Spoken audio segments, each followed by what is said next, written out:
Good morning, everybody. You are once again most welcome in our channel Chemical Guru. Dear students, अपने इस channel पर class 9 to 10th complete science और class 11th 12th chemistry and chemistry for higher level कराई जाती है. So dear students, अभी class 9th का chemistry चल रही थी और जिसमें मैंने यहाँ से पार्ट 3 अपलोड कर दिए थे. चैप्टर नंबर 3 था एटम्स एंड मॉलिक्यूल और this is the atom lecture number 3. तो आज लेक्चर 3 पे मैं बात करूँगा डाल्टन्स एटॉमिक थ्योरी. ओके, सो मैं डायरेक्टली टॉपिक पे आता हूँ विदाउट वेस्टिंग योर टाइम. और इससे पहले अगर आपने लेक्चर पार्ट चैप्टर 1 चैप्टर 2 अगर ना देखें तो वो देख सकते हैं. इसके अलावा फिजिक्स का भी हमने एक चैप्टर भी अपलोड कर दिया, एक बायोलॉजी का, ये केमिस्ट्री का चल रहा है. तो इसमें अभी देखेंगे कि लेक्चर नंबर 3 है डाल्टन्स एटॉमिक थ्योरी. तो डाल्टन का बेसिकली अगर हम बात करें तो इनका नाम जॉन डाल्टन था. ठीक है, ये थे जॉन डाल्टन. तो इनके बारे में थोड़ा सा मैं बता दूं. जॉन डाल्टन एक बहुत ही पुअर फैमिली से बिलोंग करते थे. इंग्लैंड के एक विलेज में इनका जन्म हुआ था 1766 में. तो 1766 में इनका जन्म हुआ था. एक विलेज में हुआ था, एक गांव में हुआ था. और इनकी जो बेसिक एजुकेशन थी तो वो आपका वही गवर्नमेंट स्कूल से ही हुई थी. और बिगनिंग में ये क्या थे, एक टीचर थे. ठीक है, तो टीचर बने एक कॉलेज में जहाँ पे ये साइंस में तीनों ही सब्जेक्ट देखते थे, फिजिक्स केमिस्ट्री मैथमेटिक्स. ठीक है, तीनों ही सब्जेक्ट ये पढ़ाते थे. और इसके बाद क्या हुआ, फिर बाद में इन्होंने 1808 में जब ये एक कॉलेज में प्रोफेसर बने, फिर बाद में 1808 में इन्होंने अपनी थ्योरी दी जिसको हम डाल्टन्स एटॉमिक थ्योरी के नाम से जानते हैं. तो what is this Dalton atomic theory? ये डाल्टन एटॉमिक थ्योरी क्या है उसको समझते हैं. उन्होंने क्या किया, डाल्टन एटॉमिक थ्योरी के कुछ पोस्टुलेट्स दिए. तो उन पहले पोस्टुलेट्स की बात करते हैं. फर्स्ट पोस्टुलेट था कि all matter is made up of very tiny particles. बोले जितना भी मैटर है, जितना भी सबस्टेंस है सराउंडिंग में, एनवायरनमेंट में, they all are made up of very tiny particles. सीधी सी बात है, जितना भी मैटर है वो छोटे छोटे पार्टिकल से मिलकर के बना होता है. उन पार्टिकल को ही डाल्टन ने एक नाम दे दिया atom. Okay, all matter is made up of very tiny particles, they are called atom. तो यहां से डाल्टन ने सबसे पहले टर्म एटम का इस्तेमाल किया था. सेकंड उनका पोस्टुलेट क्या था? सेकंड उनका पोस्टुलेट ये था कि atoms are individual particle. Individual भी जानते हो, individual particle, individual means which can not be subdivided. इसे सब डिवाइडेड ना किया जा सके, सबसे वेरी स्मॉलेस्ट पार्टिकल. तो ये उन्होंने एक बात कही कि atom is a individual particle which can not be created. और ये बात भी कही which cannot be created and nor be destroyed in a chemical reaction. किसी भी केमिकल रिएक्शन में एटम को ना तो क्रिएट किया जा सकता है, ना इसको डिस्ट्रॉय किया जा सकता है, मींस ना ही इसको बनाया जा सकता है और ना ही इसको खत्म किया जा सकता है. तो ये उनका सेकंड पोस्टुलेट था. राइट, तो atoms can neither be create nor be destroyed. अगर देखा जाए तो इसी तरह से एक लॉ भी होता है, अगर आपको याद हो, law of conservation of mass, वो भी इसी कंसेप्ट पे डिपेंड करता है.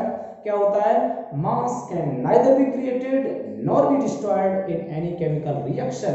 It is only converted from one form to another form.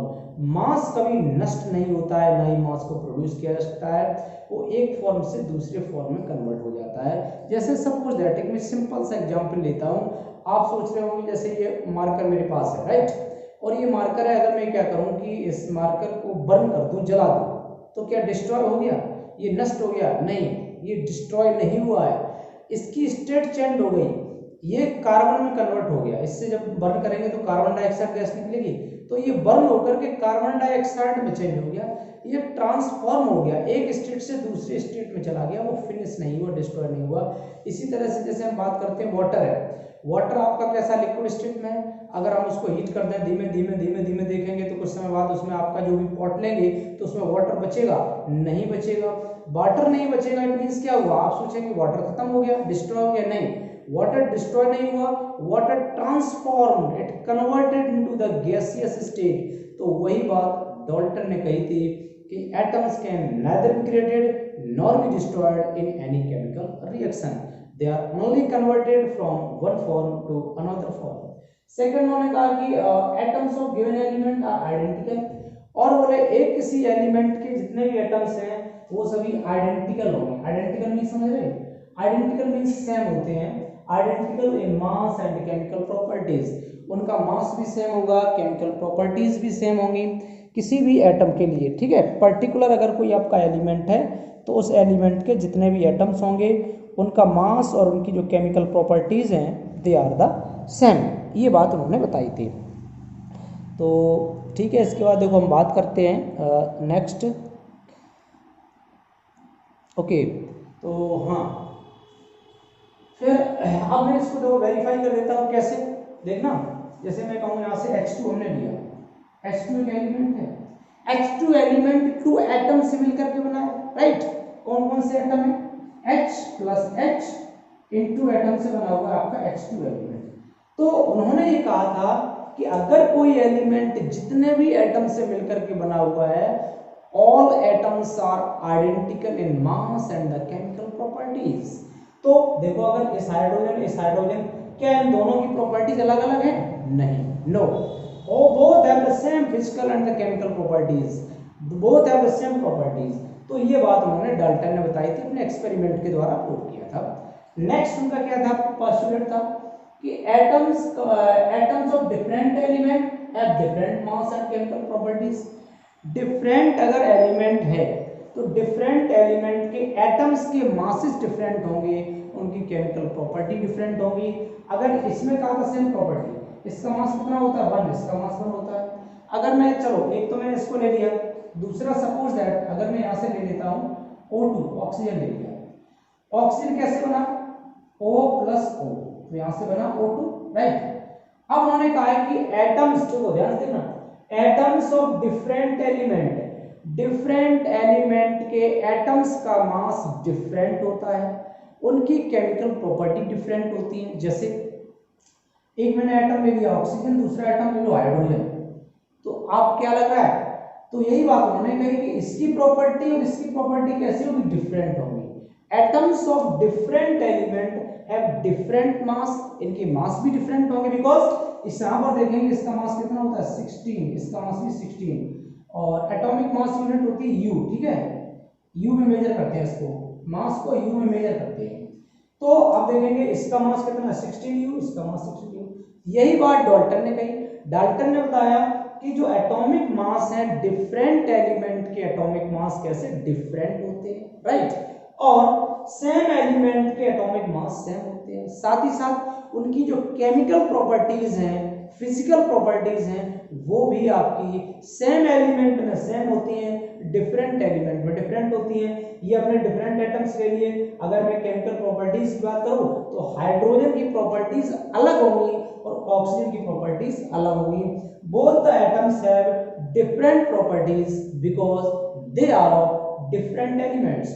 Different element के एटम्स की डिफरेंट प्रॉपर्टीज होती हैं, ये बात डाल्टन ने कही। इसके बाद जो atoms combine the ratio of small whole number to form a compound. जब एटम्स कंबाइन होते हैं तो इनका एक स्मॉल होल नंबर में रेशियो होना चाहिए, मतलब एक डेफिनेट रेशियो में कंबाइंड करते हैं, ठीक है।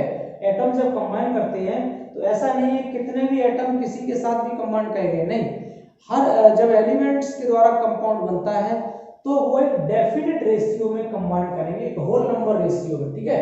मतलब ये होल नंबर का मतलब यहाँ पर है कि ये दो कंप्लीट एटम्स एक दूसरे से कंबाइन करेंगे, तो एक उनका जो ऐसा नहीं हुआ कि वो आपका फ्रैक्शनल में कंबाइन करेंगे। जैसे मैं यहाँ से H प्लस H ले लिया, या मान लो जैसे NH3 है, ठीक है, NH3 कैसे बना, N और प्लस 3H एटम लेंगे तभी तो NH3 बनेगा।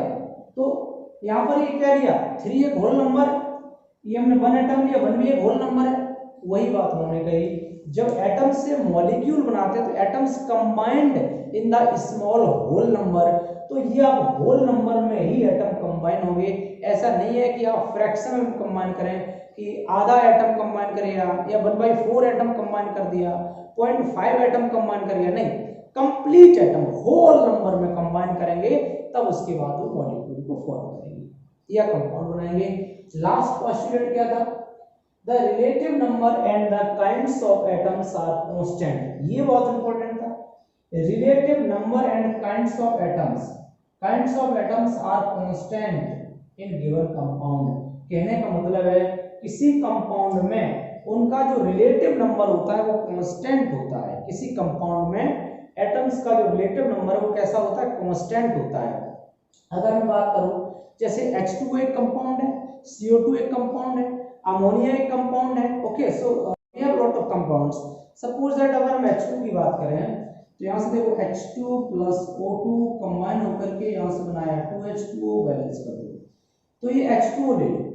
वाटर मॉलिक्यूल में अगर मैं देखूंगा तो elements, kinds of atom constant है। यहाँ टू काइंड्स ऑफ एटम्स हैं। कौन कौन से एटम्स हैं?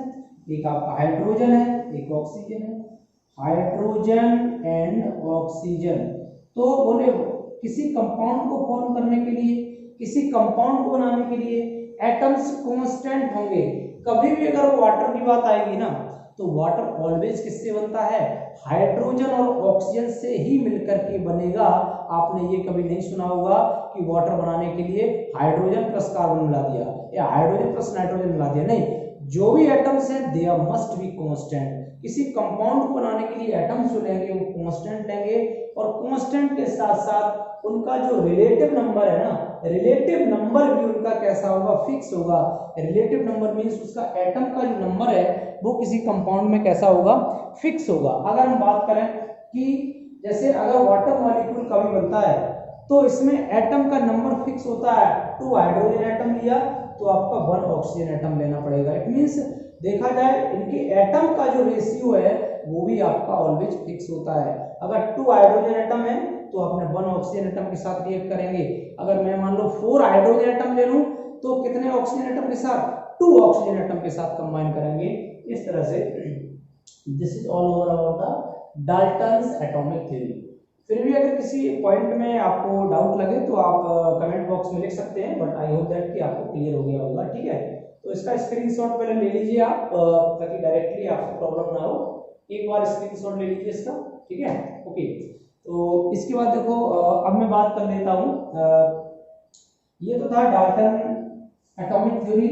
और डाल्टन बहुत एक ग्रेट साइंटिस्ट थे। ठीक है, बट इनका अगर देखा जाए बैकग्राउंड बहुत ही पुअर बैकग्राउंड से थे। ठीक है, इनके पेरेंट्स वीवर थे, कुछ बुनाई उनाई का काम करते थे और धीमे धीमे पहले इन्होंने पढ़ा, अपना जो है ग्रेजुएशन वगैरह किया, इसके बाद टीचर बने और टीचर के बाद फिर ये धीमे धीमे करके अपना ग्रो करते गए, बाद में साइंटिस्ट बन गए। ठीक है, अब उन्होंने पोस्टुलेट दे दिया, लेकिन जैसे जैसे साइंस एंड टेक्नोलॉजी डेवलप होती गई तो इनके थ्योरी में कुछ ड्रॉबैक्स थे, कुछ कमियां थी। अब वो ड्रॉबैक्स क्या थे वो हम देख लेते हैं। ठीक है, डाल्टन्स के कुछ ड्रॉबैक्स भी थे। अब वो ड्रॉबैक्स क्या थे वो बता देते हैं। ड्रॉबैक्स थे एक्चुअली, बाद में देखा होगा आपने, साइंटिस्ट और भी आए। कौन से आए? जैसे कि रदरफोर्ड आए, है ना। तो रदरफोर्ड ने कुछ और नई डिस्कवरीज की, तो उसकी वजह से फिर इनकी थ्योरी में थोड़ा सा जो है ड्रॉबैक्स को निकाला, कमियों को निकाला। क्या थी कमियां वो देख लेते हैं। इन्होंने एक बात कही कि एटम्स आर इंडिविजुअल पार्ट। पहला तो इनकी यही ड्रॉबैक है कि atoms are individual particles. Atoms are individual particle. Atoms जो है ना वो इंडिविजुअल पार्टिकल्स हैं। तो ये बात उनकी क्या है? ड्रॉबैक है, कमी है। क्यों कमी है? एक बात सोचो। उन्होंने कहा कि एटम को फर्दर सब डिवाइडेड नहीं किया जा सकता है, but right now you know that atoms have 3 subatomic particles, electron, proton and neutron. ठीक है, ये थॉमसन ने इलेक्ट्रॉन की डिस्कवरी कर दी, रदरफोर्ड ने प्रोटॉन कर दी, न्यूट्रॉन की जेम्स चैडविक ने कर दी। तो अलग अलग साइंटिस्टों ने, अलग अलग लोगों ने डिस्कवरी करते गए, तो इनकी थ्योरी धीमे धीमे क्या होने लगी? कुछ ड्रॉबैक्स इनमें कमियां आई। तो आपको पता है कि एटम्स आर इंडिविजुअल पार्टिकल, होने का एटम्स को डिवाइड नहीं किया जा सकता है, बट हम कह सकते हैं कि atom further subdivided into electron, proton and neutron. But ये भी कमी थी, atoms are individual particles which cannot be subdivided। ठीक है, इसका मतलब यही है कि जो सब डिवाइडेड नहीं किया सकता है, but later on atoms divided. अब कह सकते हैं कि but later on atom divided in 3 सब एटॉमिक पार्टिकल, राइट, 3 सब एटॉमिक पार्टिकल। सब एटॉमिक पार्टिकल्स कौन कौन से पार्टिकल्स थे आपको पता है, electrons, protons and neutrons. Electrons, protons and neutrons, और इन 3 पार्ट में डिवाइड कर दिया गया एटम को। ये बात डाल्टन ने नहीं बताई।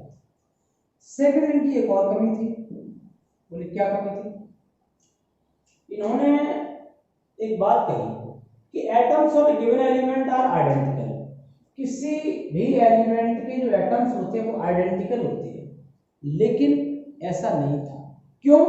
जब आइसोटोप्स की डिस्कवरी हुई तो वहां पर इनकी जो कॉन्सेप्ट था वो थोड़ा सा फेल हो गया। एक बात सोचो, किसी एलिमेंट के एटम्स उन्होंने कहा उनके मास सेम होते हैं, देखो इसमें कहा उन्होंने कि atoms of given element are identical in mass, उनके मास कैसे होते हैं, सेम होते हैं। तो ये उनका एक ड्रॉबैक था, ठीक है, कि atoms of given element are identical in mass, ठीक है, atoms of given element are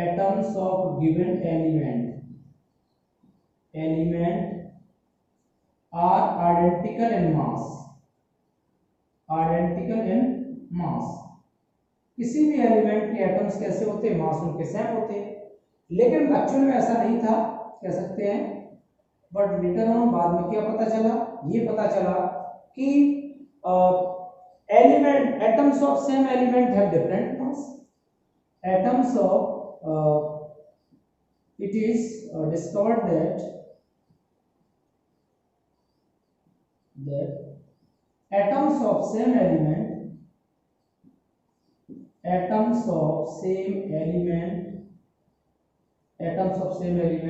have different mass।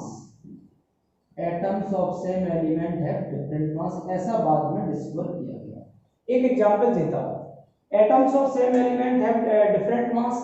कौन से एलिमेंट की अगर मैं बात करूं, यहां से एक दो एलिमेंट ले लेता हूं, जैसे कि देखेंगे आप क्लोरीन की अगर मैं बात करूं, क्लोरीन एक एटम है। क्लोरीन में 2 Cl + Cl से मिलकर बना हुआ। क्लोरीन के कुछ आइसोटोप्स होते हैं, आपको पता है, एक Cl35 होता है और Cl क्या होता है, 37 होता है। दोनों एक क्लोरीन एटम है, लेकिन इनके मास अलग अलग है, they have different mass.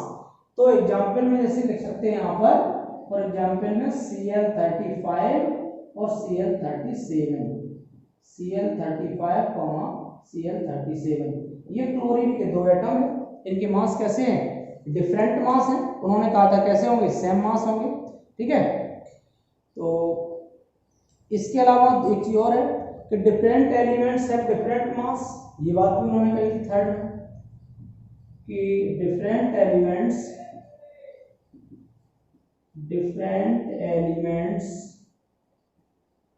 Have different mass. अब एक बात देखो, बोले डिफरेंट एलिमेंट का मास डिफरेंट होता है, डिफरेंट एलिमेंट का मास, लेकिन ऐसा नहीं था। There are several different elements which have same mass। there are several different elements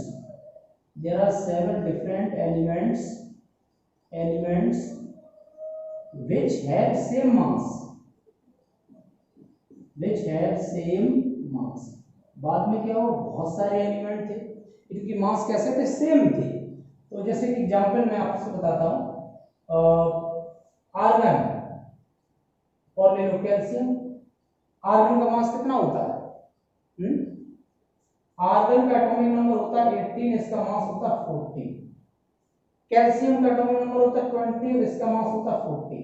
दोनों ये एलिमेंट अलग अलग हैं, आर्गन अलग है, कैल्शियम अलग है, पर इनका मास कैसा डिफरेंट है। तो ये कुछ इनकी ड्रॉबैक्स थी, कमियां थी, क्योंकि कोई भी कंसेप्ट अगर पहले एक बार दिया गया है ना तो कुछ तो ड्रॉबैक्स बाद में आ ही जाते हैं। तो फिलहाल ये था आपका Dalton's atomic theory. I think मैंने कंप्लीटली एक्सप्लेन कर दिया। फिर भी आपको कोई अगर डाउट है तो you can write in the comment box, और पहले वाले वीडियोस आप देख लीजिए तो एक आपका सीक्वेंस चलता जाएगा, और मैं आगे चल के इसमें जो है ना पूरी साइंस की कंप्लीट बुक के इसमें यहाँ से मैं इसको एक्सप्लेन कर दूंगा, नोट्स बना दूंगा। तो be continue on our channel. Thank you. जय हिंद, जय भारत।